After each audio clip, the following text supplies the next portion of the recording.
Hey guys, welcome to Your Best Interviews. My name is Eric Smith. Thank you so much for spending the time here with me. Today, what I want to talk about is just the benefits of being in resume databases, why you should do this, and potentially some downfalls to doing it. But again, why I recommend that everyone do this. So, for those of you that are unfamiliar, if you're just starting the job search process, when you put your resume together, you go to these main job boards. You should create a profile and upload your resume to that job board, to your profile. What this is going to do is put you in their resume database. And the reason that this is beneficial is because companies have recruiters on staff that are constantly looking for talent like yours. And so when you upload your resume, they can keyword search you. So if you're putting your resume in and maybe it's sales that you want or marketing or whatever it is, they can put in these keywords in the area that you're living within or uploading your resume, and you'll populate within their search. So people that are already out there looking for you, you're just making it easy for them to find you, right? And so your resume will populate when they're conducting a search that matches your resume.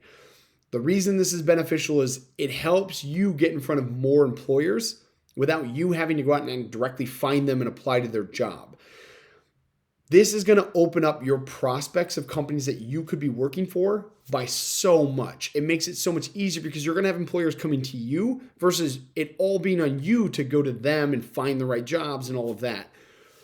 There are some downsides to this. Downside is there are people that have access to the resume database that just mine the database. They're just blasting out jobs, and typically the jobs that get blasted out on that mass approach are jobs that aren't as desirable. So if you're uploading your resume and you're starting to get outreach from these companies, make sure that you're doing your due diligence before just accepting an interview and giving your time away.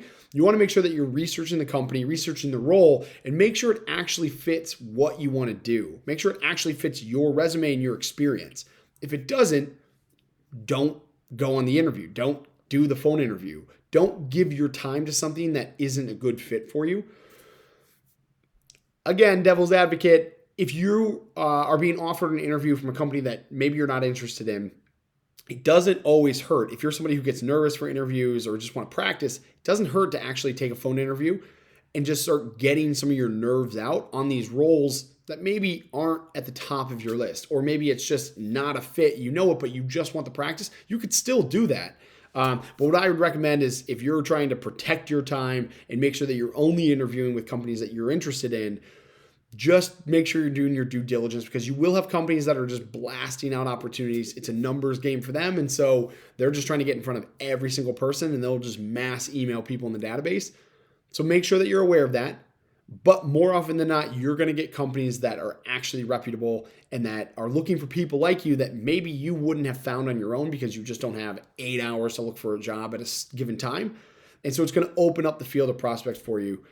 And this is why you should get your resume in databases. This is also why you should have custom resumes for the jobs that you're interested in. So if you're interested in a couple different industries, make sure you've got a unique resume for each industry, because again, they're going to be keyword searching for candidates, and how your resume is written and how tailored it is to the type of job that you're interested in will determine how well companies can find you. So make sure if you're applying to a lot of things, maybe it's sales, maybe it's marketing, maybe it's customer service, whatever that area is, make sure you've got a tailored resume. It doesn't matter. I've got 3 different resumes, and it's all centered around my broad range of experience, but I focus in on the different skills that I have for each of my 3 resumes. This is something that you should do. And if you're uploading your resume into databases, make sure you've got a custom resume to the type of job that you're interested in or the different sectors, because this is how companies are going to find you. You want to be easier to find in the databases. That's the whole point. So my recommendation for you, if you're a job seeker, update your resume. Make sure you're customizing your resume to what you're applying to, but get in databases, get in a lot of databases, make sure your LinkedIn profile is updated, because that's a big one. LinkedIn Navigator is massive for companies right now, but make sure you're Indeed, ZipRecruiter, CareerBuilder, all the major job boards, Glassdoor. You've got a profile and you've got your resume uploaded. It will help you in your job search, I promise. Hopefully this was helpful, guys. Check out the links below. If you're just starting this process, reach out. I would love to help you. I'm in contact with a lot of companies that can help connect you. But more importantly, check out my channel. Check out all the information. All of my content is centered on helping you get the job that you really want. Thanks for being here.